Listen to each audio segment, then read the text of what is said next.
This is a bonus episode of the Death to Tyrants podcast. Hey guys, let's take a minute to talk about one of our sponsors, and that is Lorenzotti Coffee. I love these guys, not just because they were our very first sponsor, but because, like I've said many times, their coffee is so damn good. If you guys like coffee that tastes the way coffee is actually supposed to taste, with natural flavors that come from the region and the roast of the beans rather than from artificial flavorings like some other brands use, well, then you'll love Lorenzotti Coffee. If you're a real coffee drinker like myself, you don't want these weird flavors in your coffee like key lime pie or blueberry muffin. You want strong, traditional flavors that actually come from the beans themselves, and that's exactly what you get with Lorenzotti Coffee. You can get Lorenzotti's signature Venetian blend. This stuff comes right from Italy, okay? You can do whole beans, medium fine grind, which that one's actually perfect to use in the French press like I prefer. It comes in these really cool, beautifully designed, resealable tins that ship to you hermetically sealed and keep the coffee very, very fresh. Guys, I cannot speak highly enough of Lorenzotti. They're lovers of liberty. They love this show. They support this show. So why not support them by getting yourself some damn good coffee? So go to lorenzotti.coffee. That is LORENZOTTI.coffee. Guess what? We got a promo code, and that, as you know, is DTTP for Death to Tyrants podcast. You'll get 10% off your order at checkout. Again, that's lorenzotti.coffee. Enter code DTTP at checkout. Let's get to the show. The crushing weight of the tyrant's passage had left nothing unmarked. You get split in fucking half, but I call him the hologram graph. But I am the center inside the placenta of math. You clash with cyanide gas and die fast. Rhythmical equivalent of solids, liquid, and gas. We smash your sinus with the power of Lord Titus. But I am the virus inside of the iris of Cyrus. It's been way too long since I put a bonus episode out of the Death to Tyrants podcast. As always, I am your host and humble narrator, Buck Johnson, coming to you out of Austin, Texas, where I'm happy to put this bonus episode out because I've got Phil Labonte from All That Remains, the great metal band, All That Remains. He is here to chat with us, and a lot of you guys probably follow him on Twitter. If you're on Twitter and you don't, you certainly will after this interview. He's greatly opinionated, and it's really a good follow on Twitter. Lately, by the way, he's a libertarian, of course. That's why he's here. But he has denounced the official Libertarian Party. You guys know that, obviously, you've probably seen the hashtag walk away, where a lot of people from the left are kind of waking up and going, I don't think I can be part of this Democratic mess anymore in the Democratic Party. Well, there's to a lesser extent, that is a little bit happening within the libertarian world with the official Libertarian Party because of, you guys probably know, a lot of the tweets they've been putting out and some of the messaging they've put out definitely isn't something that a lot of hardcore libertarians like. And Phil would be one of those people. He put out a tweet basically saying, I'm done with the LP, and we get all into that, why he did it, what his thoughts are on where things are headed. And it is a really good conversation. Phil's, like I said, really opinionated, and it's great to get him on here and let him vent. And that's what we definitely do. We get into all kinds of stuff. Without further ado, let's just get right into it. I'm stoked to have from All That Remains, Phil Labonte on the show. Phil, welcome to Death to Tyrants. How are you? Good. Thank you very much. How you doing? I'm doing quite well, I got to say. How long have you guys been doing your thing with All That Remains? I still remember Behind Silence and Solitude coming out, and now all of a sudden I've got you on an interview, and I start thinking about it, and that seems like a long time ago.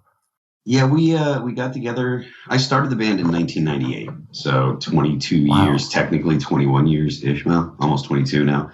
Our first release was a 3-song demo that was basically at the time there was only 3 other members of All That Remains. We put it together basically to help us find the 5th member to get a guitar player, and that was the whole point of it. Our first release was in 2002. We actually recorded the record in 2000 and shopped it to labels. So our first record, Behind Silence and Solitude, came out on Prosthetic Records in 2002, and it's been my full-time, only job kind of gig since I think it was 2005 was the last time I worked a regular job. Wow. So, Excellent. Pretty good gig. Yeah, I mean, especially to be able to make a career out of music in the age of the internet, and the most of our career actually has happened after the iPhone. And once the iPhone came out, everything in the music world changed. People were, that's when streaming services kind of first became something that could happen. It was after Napster, and the most of our success was post the release of the iPhone. So for that to actually, to be a reality, to have a career to have a career in a field that has been shrinking and has been going through such major changes it's no small feat. So I'm grateful to all of our fans and all the people that have supported us for as long as they have, because they've allowed me to live my dream. So. Well, anyone who follows you on Twitter, as I do, can tell that you're also quite political. How long have you been into politics? And of course, I've got to ask, as always, what is your I Found Libertarianism story? I come from I guess I got into politics. I first took an interest during the impeachment of Bill Clinton. That was when I first kind of was like interested in what was going on, and I was a conservative. I was and I'm definitely still a market kind of dude. So I'm a right-leaning libertarian. Mm-hmm. If I have to pigeonhole myself, I'd say I'm a minarchist. I'm not a full ANCAP because I think unfortunately there is a need for some type of state. And I think that the founders were right when they were attempting to make it as small as they could possibly make it and still function. So I got into following the impeachment of Bill Clinton, and I was astounded that people were saying that it was about oral sex. Because to me, I was like, no, this isn't about oral sex. This is about lying under oath. Mm-hmm. What are you people even talking about? And that was the first time that I really realized that politics was a disgusting, dirty, dishonest game. Up until then, Bill Clinton, I kind of liked Bill Clinton. He was the guy that went on MTV. He played saxophone. I was a teenager. It was cool. I was into music. So I had a very favorable view of Clinton. And then when impeachment happened, I didn't really have a significantly bad opinion of Clinton, but I remember I was, shocked that people were trying to muddy the waters, and I couldn't believe it. So, George Bush gets elected, and 9/11 happens, and I'm very much a patriotic young man at the time.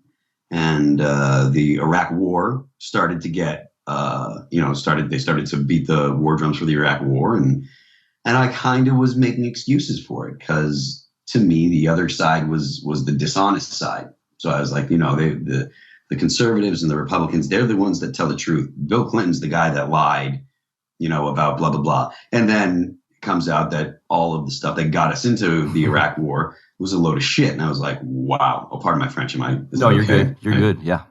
Okay. So I was just like, so I was just like, again, it was like a waking up moment where I was like, they're all just dirty and can't be trusted. And it bothered the crap out of me. And so this is 2004 or whatever. And I was politically homeless for a while. And then I heard about Ron Paul and ending the Fed, and how the Federal Reserve makes it possible for us to be at war all over the world and have basically have been in some kind of military conflict for the better part of a century, and et cetera, et cetera. So that's what my first exposure to libertarianism was. And then the more that I read and listened to Ron Paul, and then was introduced to people like Tom Woods, and Tom Woods introduced me to people like Lysander Spooner and some of the Hayek and the Mises Institute and Austrian economics and all this stuff that just makes perfect sense to me. That to me, it all was like, all right, this all makes sense. I don't get why everybody isn't voting for this guy. What the hell is wrong with you? Yes. Yes. You know, so that was my exposure to libertarianism. Like I said, it was a very right wing or right leaning libertarianism. I was a big anti-war guy and a big Second Amendment guy, and you should be able to defend your life and your property. And I'm a business owner. My dad was a business owner, so these things just felt right to me, and I felt like like it fit very well for me. Through those Ron Paul years, especially in '08, I had been a libertarian since about 2000, and I loved Ron Paul. I'm from Texas here, so we were all, everyone in the liberty movement loved him for years. And even I feel like until '08, I wasn't quite red-pilled on the media stuff. And that first campaign, man, did it open my eyes. I went into it thinking, oh my God, Ron Paul could win the Republican nomination because he's the ultimate small government guy, and he's pro-gun and all of this stuff. Everyone's tired of the wars. He's anti-war. And to see the way he was treated, I felt like, now looking back, like what a naive dummy I was. But I went into that going, he's going to be the greatest. And then, whoa, what are they doing to him? Did that shock you? Yeah. I mean, I'd already gotten to the point where, all right, you can't trust people. You can't trust the media. You can't trust the Democrats or Republicans. And with Ron, running for the Republican ticket, I didn't expect them to treat him well. But yeah, I mean, it wasn't such a shock to me because I had already kind of resided myself to the idea that the powers that be couldn't be trusted. So it was a drag, but it wasn't a surprise as much as, or it wasn't a surprise to me because I kind of already had, like I said, the stuff with the impeachment of Clinton, and then with the Iraq war kind of set me up because I paid attention to what the justifications for the Iraq war were. I could go down the list of all the stuff that Saddam Hussein had done in violation of UN orders, and how they rationalized it. I could sit there and make their arguments. I could do it, and the more I thought about it, I was like, these arguments, I mean, they make sense from a legal standpoint, but if there isn't, yellow cake uranium, then the whole thing is kind of just a load of crap. Yeah. So I've only become significantly more black-pilled. Red-pilled was right. Red-pilled was, half a decade ago, 6-7 years ago, I was red-pilled. Now I'm just like, especially after COVID and what's going on right now and what's likely to happen with the upcoming election, I have basically just given up all hope. And, I have a very negative outlook for the future. Are you the guy in the band, or even maybe outside of just your actual core group of bandmates within the music scene that you run in, are you the guy that they come to and go, hey, what do you think about this thing that's going on? Because they know you're heavily into politics, or do they kind of stray away from those chats with you?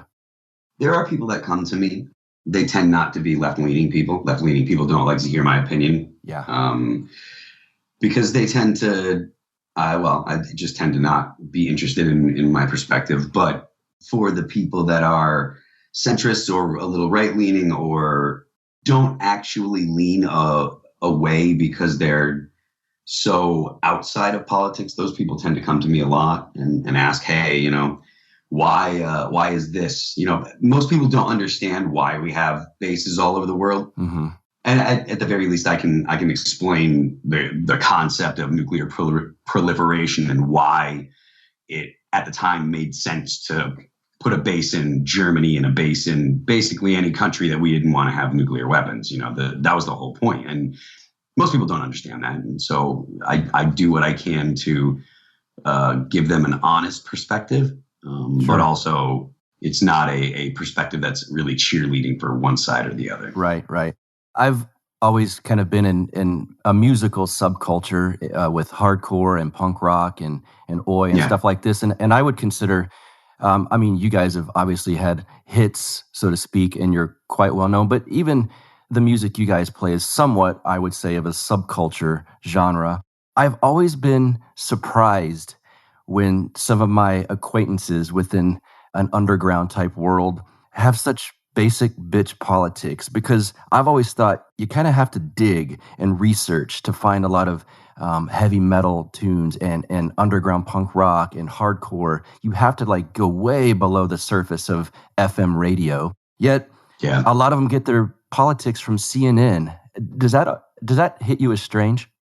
Not really. And the reason I think that I don't find it strange is because it's easy. And if you're not really interested in the why of politics, which most people aren't interested in the why, then having the talking points fed to you, it seems reasonable to be like, oh yeah, okay, so I heard this on blah, blah, blah. You know, I expect when people disagree with me that they're getting their opinions from SNL and from The Daily Show. Right. Yes. And it's a sad shame, but that's what I expect. But those people aren't really, I mean, they mean well and they're going to vote Democrat, which is, you know, it's probably a bad thing, but it's not as bad as Marxists and communists. Right. So right. I'd much rather have a bunch of Democrats around than legitimate communists. I mean, I guess the ones that actually do research it. Commies are only one step better than Nazis. Yes. So, the only reason they're one step better is they're not racist. That's the best you can come up with. You're still murderous. Yes. Still killed millions and millions of people. Yeah. But at least we're not racist. If that's the best thing you can say about them, it's pretty terrible. So, and I'd much rather have people that are the default liberal. You know, the liberals are the ones that have the nice opinions, the nice policies that want to help people. So I'm going to vote for them. I'd much rather that than someone that's making an argument that there's a distinction between personal property and private property. Yes. You know? Yep. So. Well, I got to get into this LP stuff with you. Obviously, there's been quite the trend of the hashtag walk away with a lot of leftists kind of waking up and leaving the ranks of the Democratic Party. I guess a bit more local to you and me is we've seen it now within the ranks of the liberty world as well. And I want to read a tweet that you put out a few nights ago that it definitely got my attention. And this is the tweet. I disavow the LP National, the Libertarian Party, in its entirety. They've accepted a caucus that rejects private property rights. They've embraced an ideology that ignores the individual. And they've insulted individuals who've done more for liberty than the LP ever will. The LP is an embarrassment. And I can't disagree with you really on any of that. I would add that they're mocking those they should be courting, and they're courting those they should either be ignoring or mocking, maybe, at least if Michael Malice was able to run their Twitter campaign. Wouldn't it be great? Yes. Wouldn't it be the best thing ever if Michael Malice, oh, God, I love Michael Malice. It would Yes. be the greatest thing ever to run their Twitter. So do tell, what all led to the denouncement of the Libertarian Party for you? So I had a problem with Bill Weld being on the ticket.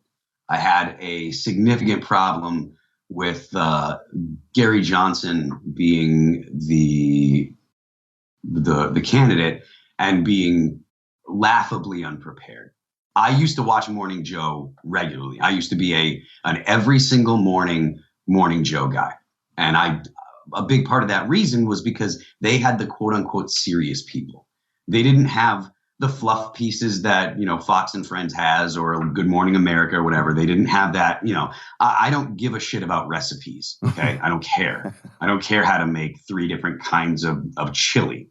You know, I'm interested in hearing what people that are on the CFR are saying. Yes. I'm interested in hearing what, you know, people at think tanks are doing and what they're interested in, because those people have their fingers in DC. They actually make policy.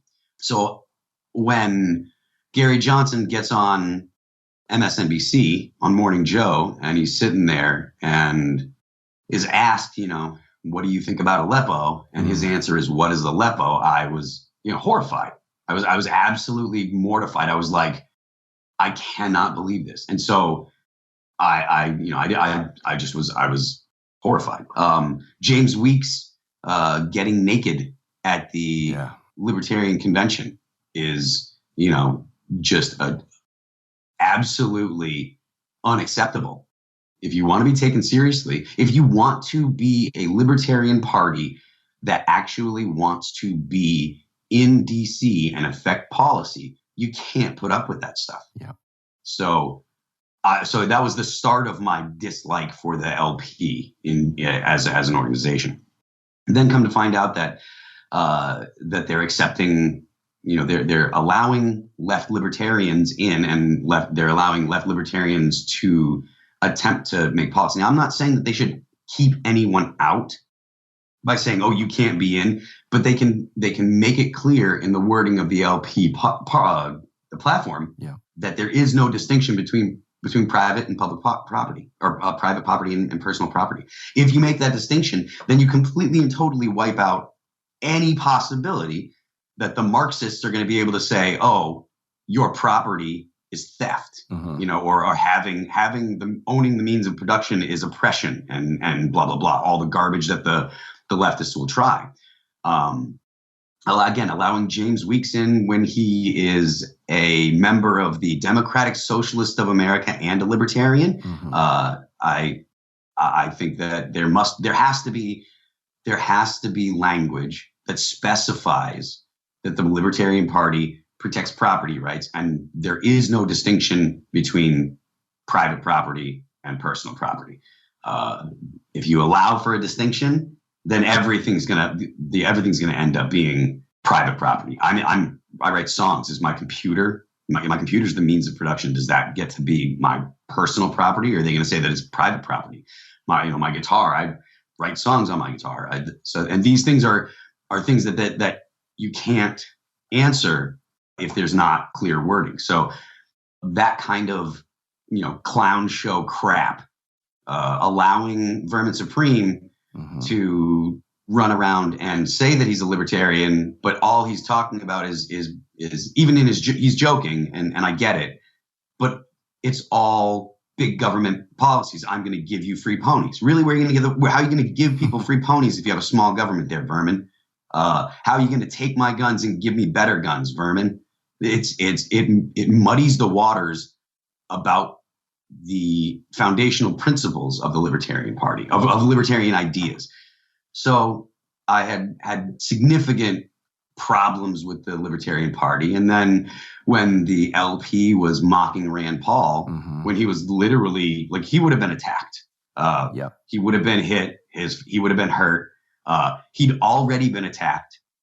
He was on the baseball field when Scalise was shot. And so to just disregard all that stuff, to disregard the fact that that dude continues stays in Congress and literally has put his ass on the line more times than anyone at the LP, those cowards at the LP.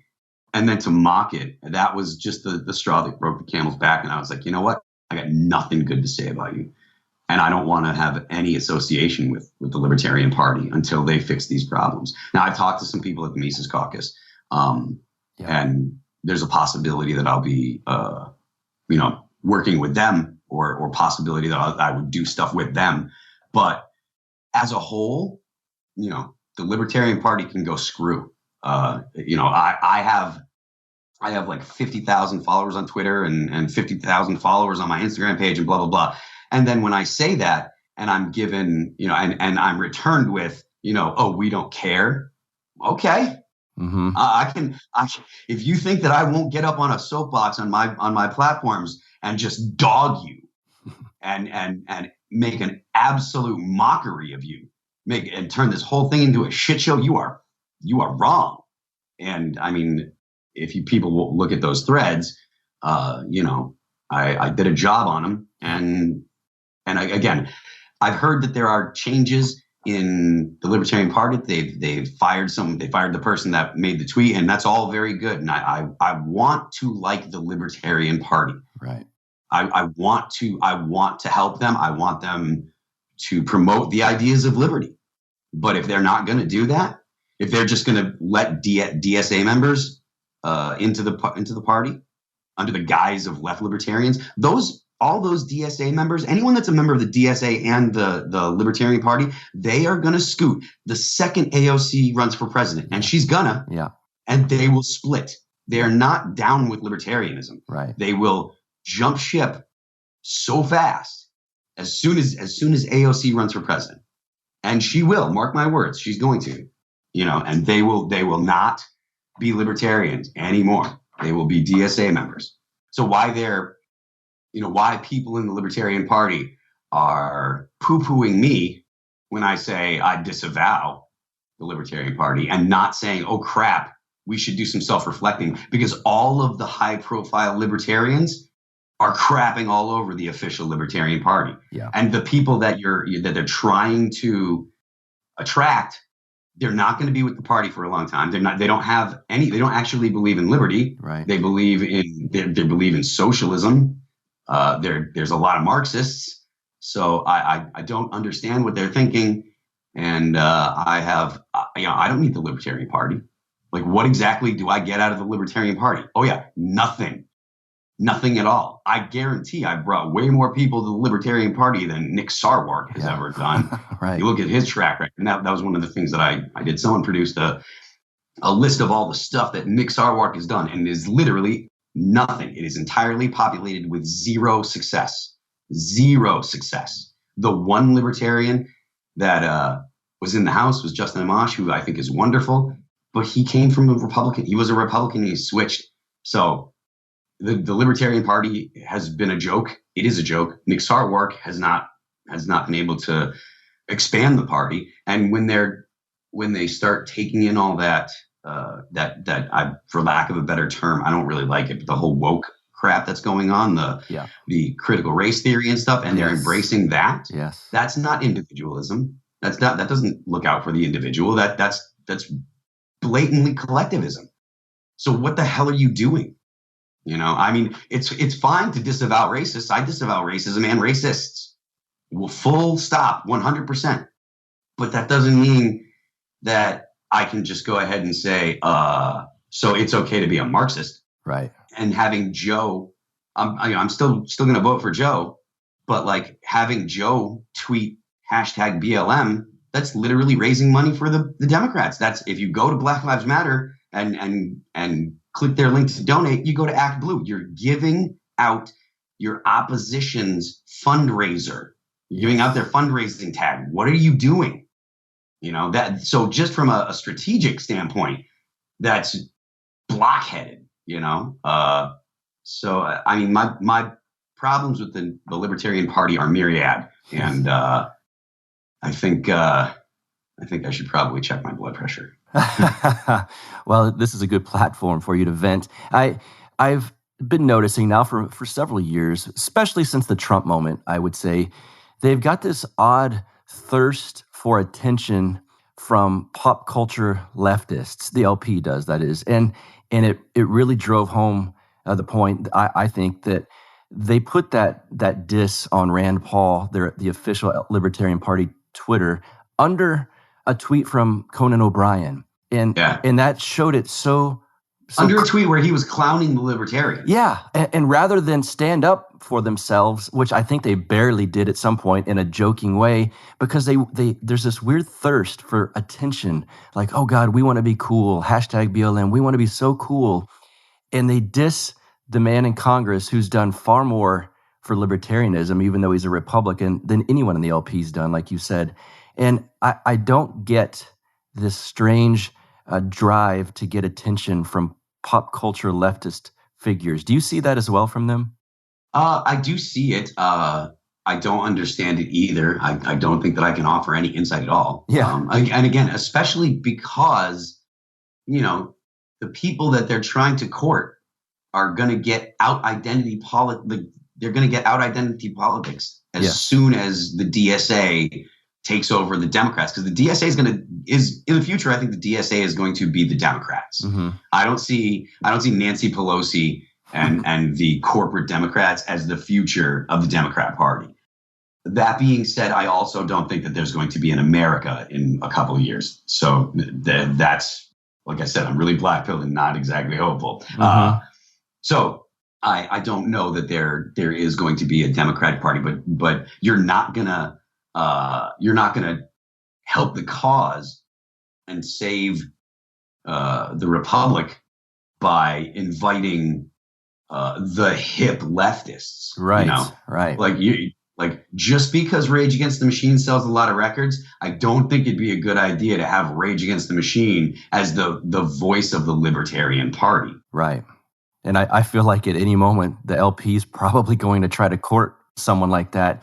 And I also found it telling with when Rand Paul and his wife left the RNC and that mob, like we talked about earlier, I think they would have killed him had they had the opportunity to. That to me shows very clearly what the left thinks of libertarianism. So I find it odd to try to court those people and say, look, we're for criminal justice reform and we're also against these police murders, which of course we are, but you're speaking to a crowd that the moment they find out you're against Obamacare, then they'd just assume have you up against the wall and shot, in my opinion.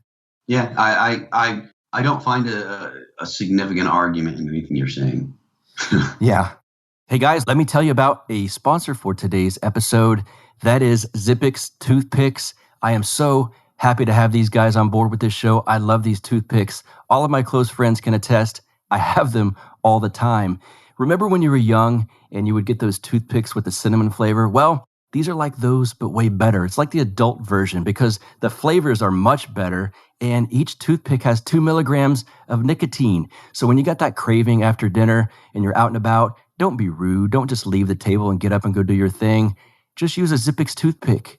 Then your breath will smell good. You'll have used the actual toothpick aspect of it, and you've satisfied your craving for a little nicotine. I use these throughout the day. I love these Zippix toothpicks. They got really good flavors. I personally love the peppermint watermelon the most, but they do have a wonderful clove flavor. They've got a great whiskey flavor, and these guys are a very small company that are willing to support a podcast like this one, and that should speak volumes to you guys. You know the industry they're going up against has a lot of powerful people funding it.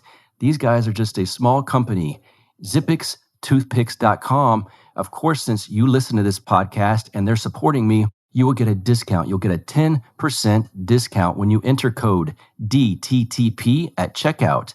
That is DTTP at checkout. Go to ZippixToothpicks.com, and I'm promising you guys, they are so good. It's going to be at ZIPPIX toothpicks.com. Enter code DTTP at checkout for 10% off your order. Let's get back to the show. I want to kind of switch. I already think I might know the answer to this. You said you're kind of black-pilled on a lot of things, but this COVID moment red-pilled a lot of people and then black-pilled many others. Were you surprised at the level of obedience that the governments across the globe were able to get from normal citizens with this lockdown and the masks and all of this? Not surprised about other countries, and I wasn't really surprised, to be honest with you. It didn't shock me. People don't love liberty. Like, people don't want to be free. They want to be safe. Yeah. And I think that's the biggest obstacle to libertarians and to liberty is people want to be safe. They don't want to be free. And if you can offer them the internet and a basic income, they are completely happy with sitting at home and masturbating and watching porn and playing video games. Or at least most men are. Yeah. And women will go search out the handful of guys that are not satisfied with that. And so you'll have like really attractive women with really successful men, and then a whole bunch of people that are kind of just like pod living and sad creatures that are completely happy to live their lives, doing nothing worth mentioning.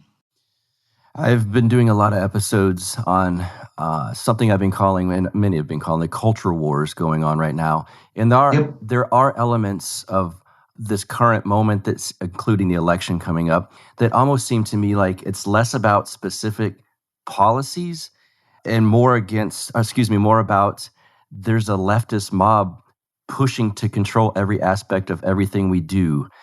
Do you see that at all? Yeah, I don't get the feeling that people are interested in control. I don't think that control is the end result, unless you consider control, access to the fruits of your labor, the ability to, just tax you at an exorbitant rate and continue to, feed the machine. I don't think there's a lot of people. I don't think there's a cabal that's like, hey, we want to make sure that we can tell you what to do and da-da-da. I think that they're incredibly uninterested in telling anybody what to do. It's just so long as they can prevent you from throwing a wrench in their works. They're not like, they don't care what websites you go to, just so long as they're not websites that'll put you in a position to question the system. I don't feel like there is a lot of people that are really all that interested in anything that anyone does, except unless you step out of line and want to do things you're not supposed to do. So I get, and maybe that is control maybe that is the definition of control that you're using. But to me, I don't feel like it's control. I feel like it's, if you keep your head down and don't poke them, they'll leave you alone for the most part. But, that's all. I also don't live in a city. I moved, I don't want to toot my own horn, but I saw this shit coming. I moved a decade ago to a place that, where you can't accidentally show up on my lawn. I got a 48-acre plot of land in New Hampshire, and my house is in the very back, and behind me is a couple thousand acres of woods, and you're not going to accidentally show up in my house. So I've been, whatever you want to call it, doomsday D&D or whatever, I don't care, but I'm looking pretty smart right now. Yeah, no doubt. All the preppers, after the last couple of years, the preppers look like the ones that were right all along, honestly. You mentioned earlier that, I don't know, you said, I don't see the United States existing in a number of years here. What do you see? Do you see secession movements and anything positive from that? Or is it all a black pill? I see war, and not just a civil war, but like China's on the rise. The U.S. is likely on the fall. There's not going to be a clear winner this fall. The Democrats have come out and said that they're not going to concede no matter what.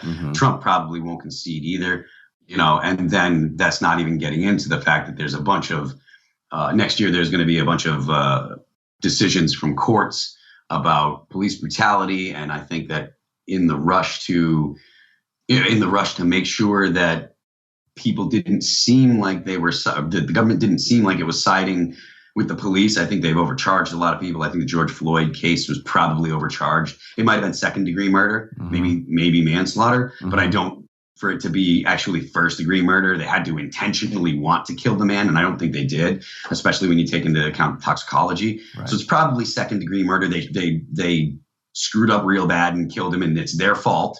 And they shouldn't, they should have been charged with second degree, but because they were charged with first degree, I think that they'll probably end up getting off. And if they get off, it's going to make the Rodney King riots look like child's play. Yeah. Throw that into a situation where COVID might not be gone and we don't have a clear presidential winner. I don't see a better situation for China to make moves in the South China Sea, take Taiwan, possibly make moves against India, or at least support Pakistan making moves about India or against India, because there's that big long highway that they want to build from basically the South China Sea all the way to Europe. So I think like significant global war is coming, and I'm not talking about it's not just civil war here. It could be that civil war starts it, because what if the U.S. is in a civil war? Who gets the nuclear codes? Right. Who gets the nukes?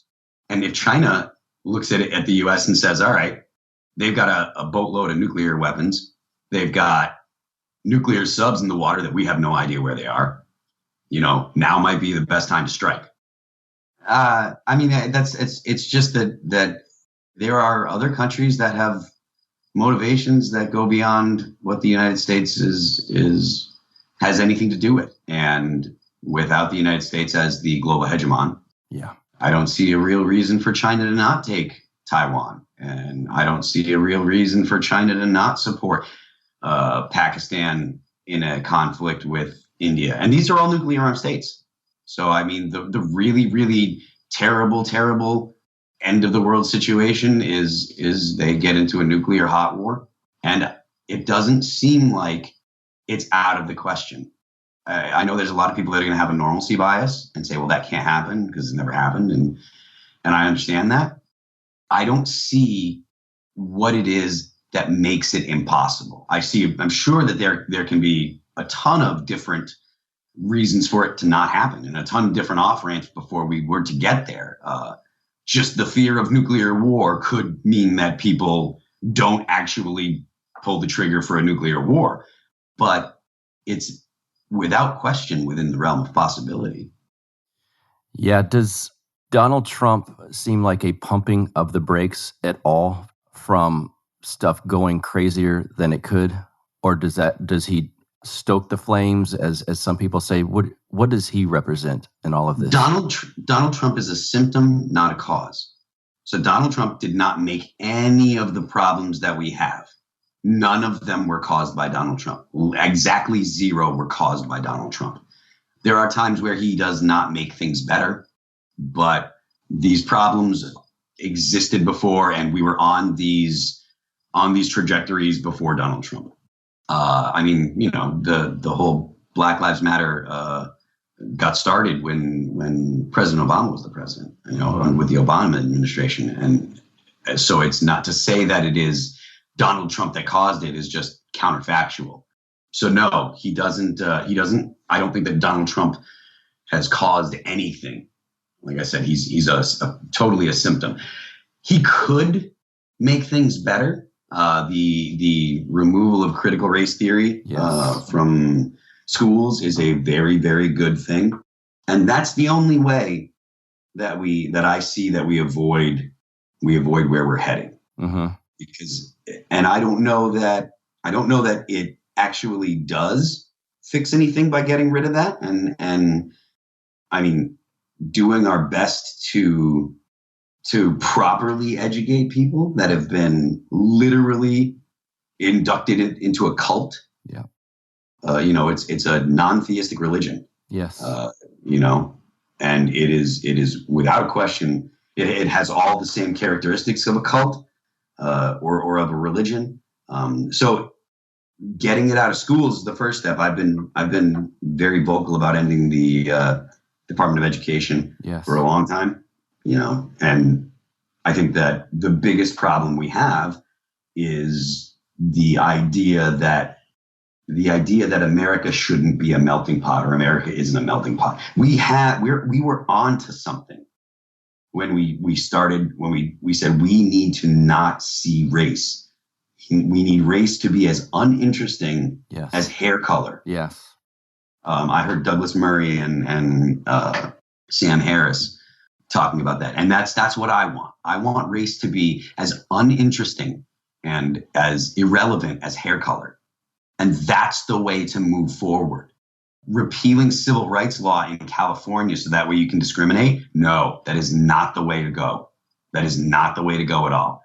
You know, the idea that you can have wide swaths of America that think that they themselves are racist and and maybe they are. I think there are people that say that the people that really get the most into critical race theory and the whole woke thing are actual racists. They just feel bad about being racist. Uh-huh. You know, they're actual white supremacists. They just feel bad about it. And to think that is in any way going to have positive results for society is just laughable. I mean, it's just ridiculous to even entertain that idea. Oh yeah, we can have the majority group in our country. It's okay for them to think that they themselves are racist and must continually flog themselves and you know, and try to make amends. Even when critical race theory says as soon as you try to make amends and stuff, you become a quote unquote, you're trying to be a quote unquote good white, and that makes you bad. Yeah. It's a Kafka trap. Yeah. You know, it's circular logic, and it's a horrible, insane ideology. that's being pumped into pumped into schools and pumped into government agencies and pumped into, corporations and whatever, Yeah. to think that that's a good thing is absurd. It's ridiculous. A few years back, and this is, I don't know, probably 4 years ago or whatever, but Jamie Josta, the singer Hatebreed, he asked, I was on his show and he asked me, he's like, you're against feminism. And I had an incomplete understanding of what I was talking about. And I said, yeah, I am. I think feminism is bad and blah, blah, blah. It isn't feminism. It's critical race theory, critical gender studies. Yes. It's the whole gambit of this stuff.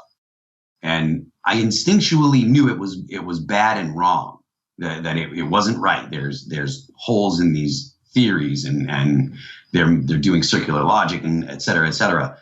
But I haven't changed my opinion. I've only expanded my information about what actually is going on. And if Donald Trump being elected actually does stop this stuff, then Donald Trump being elected is a net positive. Never mind the fact that, he's actually got nominated for a Nobel Peace Prize today. And I think that's probably good. And I'm an actual supporter of Israel. I think that Israel has every right to exist. And I know there are libertarians that don't think so, but I don't give a shit. I do think they have every right to exist. And I think that, having peace in the Middle East is a very good thing. And the only way you're going to get peace is by getting the countries in the Middle East to talk to the Israelis, and getting the Israelis to talk to other countries and get rid of those old hatreds and stuff. So, I think I honestly think Donald Trump has done a fair job, and honestly, not even that bad of a job. I think that the COVID response and printing up all that money and stuff, that probably speeds up some of my biggest fears. Mm-hmm. But I don't think that I don't think that was ever on the docket to change. Anyways, no one's going to have the balls to get rid of Social Security and tell old people, look, we have to figure out a way to handle you, and we also make sure that people can get off of these programs so they can take care of themselves and stuff. So there's a lot of reasons that I don't have a lot of hope, and our addiction to inflation is one of them. So. Yeah, we're in a funny spot here, especially I've been into politics for a long time now, but I find myself going, this guy has not started a war. This guy is ending critical race theory. This guy is at least not putting across a nationwide mask mandate, which his biggest opponent, is saying he would. So I find myself in a strange spot going, he seems pretty good if you put it in those terms. Yeah. I mean, once you get past the fact that that the orange man is bad, and you're supposed to see that the orange man is bad, and oh my goodness, can you believe how bad that very orange man is? Once you get past that, you can kind of be like, well, hold on a second here. Yeah. Maybe he's not that bad.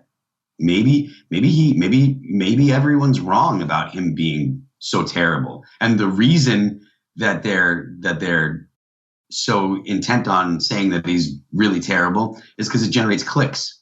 Mm-hmm. And it's because the media wants that Donald Trump money, that orange man bad dollars. So glass half full scenario, what's the best thing that could come out of the election? Net positive, like we're talking about. Best case scenario, what would you see?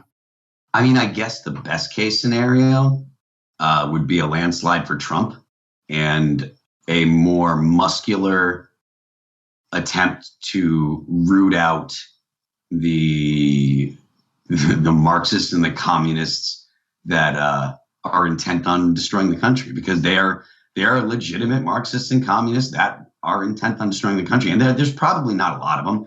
It's probably a handful of thousands, maybe 15, 20,000 in the country, maybe more, I don't know, but it doesn't take a whole lot of people to rile up useful idiots. Right. And as long as we have a population in this country that does believe that police are the problem and the police are actually intentionally targeting black people to kill them and et cetera, et cetera. As long as there are people that believe that, they'll listen to the neo-Marxists who say, look, Marxism is the way, and, property rights are bad, and you'll never be able to get out of poverty or get anything good because the capitalists are keeping you down, and the pie doesn't grow. It's people just taking larger pieces of the pie, and there won't be any left for you, and blah, blah, blah. Right. And I'm loath to admit it because I would love to see Joe win, but I don't know that Joe is. I don't know that Joe can do what we need because Joe clowns around with the Libertarian Party entertains Marxists. So, and just to clarify, neo-Marxists, they're not regular Marxists because real Marxists don't get into this whole woke thing. Regular, real Marxists hated it. Workers of the world unite. Don't say anything about the color of your skin. Right. Like real, legit Marxists don't look at this and say, okay, this is something we should do. It's a neo-Marxist, postmodern view of Marxism. So, and just to clarify for those listening, he's speaking of Joe Jorgensen, not Joe, not Joe Biden, of course. And also that in wrapping here, I got to ask you another question. But before we get to it, that what you just said, it's so spot on. It only takes 10%, and Albert J. Nock has mentioned the remnant, and Ron Paul has ran with this before. We need the remnant, the 10%. And here's the cultural Marxists very, very aware of the fact that it does only take 10% to push the direction in your favor, and they're using it brilliantly. And here's the LP trying to court voices on that side without going, wait a second, maybe we can influence 10% of the people to do good and do good things and realize that property rights are the way to go. And the libertarian message, maybe we could influence 10%, but here they are over there courting the same idiots that the other 10%. I don't know. It's frustrating. And I think you made a good point in that. In closing, let's get to if you could give a few sage words of advice for the official LP, what would you tell them? For the official LP, rework the platform. Make it clear that there is no distinction between property rights, between personal and private property. Property is property. Write into the LP platform language that the Marxists cannot abide by. You don't have to kick them out. You don't have to say you're not welcome. All you have to do is clarify the platform in a way that Marxists will reject, and problem solved. They'll leave because they're going to go to like I said, they're going to go to the DSA anyways, and embrace Austrian economics and actual property rights and real liberty and get away from collectivism, which is, it blows my mind that I have to say get away from collectivism to the Libertarian Party, but apparently you have to. So move away from collectivism and you'll see more people being attracted to libertarianism. I think because the woke people, they already have representation. Yes. The Democrats are representing them, and the Democrats have, they can win. They can win actual races and stuff. If you're not gonna have something that makes you distinct from the Democrats and from socialists and from the DSA, then there's no point in your existence. Does playing in front of a large packed crowd with all that remains seem even hard to fathom at this point? I'm not confident that. I know there are people that are loath to hear this, but I mean, if I'm right about us being doomed, I don't imagine that there'll be a whole lot of shows in the future either. And I would love to be wrong, but I don't have a whole lot of hope. I don't. There's just too many things that can go wrong. We as a society have been around just about as long as free societies tend to last historically. There are so many people that are demanding. Just think about it. If the Democrats get the policies they want, America's doomed. Mm-hmm. You know, the whole idea of modern monetary theory actually working out in the long run just seems ridiculous to me. You can't forgive trillions of dollars in student debt and pay for health care for everybody and have the unfunded liabilities that we have and expect China to not say, we're just going to go ahead and take Taiwan and America can go screw. Because what's America going to do? I mean, I just don't see anything positive, and I'm sorry to say it, but I don't see how I don't see how we get out of it. Well, this has been awesome, man. I've enjoyed. No, I mean, it's been a dark and black pilled, but also just cool, man. I've enjoyed chatting with you. I'd like to at least give you the floor to plug anything that you want to plug, your social media stuff, anything with All That Remains, whatever you'd like to plug. Go ahead. Yeah, just follow me on the internet. I'm Phil That Remains. I'm Phil That Remains everywhere. My Twitch channel, I stream Monday, Tuesday, Thursday, and Friday at 8 p.m. Eastern. It's twitch.tv/Phil That Remains. Follow me on Twitter. It's twitter.com/Phil That Remains. Instagram.com/Phil That Remains. And my YouTube channel is youtube.com/Phil That Remains. So if you put in Phil That Remains, I got a Minds account, a Parler account. Those are both Phil That Remains as well. So I don't have Facebook because, screw Zuckerberg. Right. All right, Phil, That Remains. Phil Labonte, thank you so much for being here on Death to Tyrants, man. Cheers, man. Now, how was that? See, I told you that was going to be a good interview, and man, what an intense guy. I love it. I love his intensity and his passion. And go check out, if you're not familiar with All That Remains, obviously you heard there that they've been around for a long time. Go check out some of their tunes. If you like the good heavy metal stuff, they've actually kind of got a variety within their sound, but there's definitely some great metal going on with All That Remains. Go check them out. As for us, I think you know at this point, but just in case you don't, the new website is deathtotyrantspodcast.com. Go find me on there. It's got all the important links to find me all over the internet. And thank you guys once again. Hope you've enjoyed this bonus episode. We will return to your regularly scheduled programming Monday. See you then. You get split in fucking half, but I call him the hologram wrath. But I am the center inside the placenta of math. You clash with cyanide gas and die fast. Rhythmical equivalent of solids, liquid and gas. We smash your sinus with the power of Lord Titus. But I am the virus inside of the iris of Cyrus. Like the sound of the Death to Tyrants podcast? Our audio production is provided by Podsworth Media. Check them out at podsworth.com.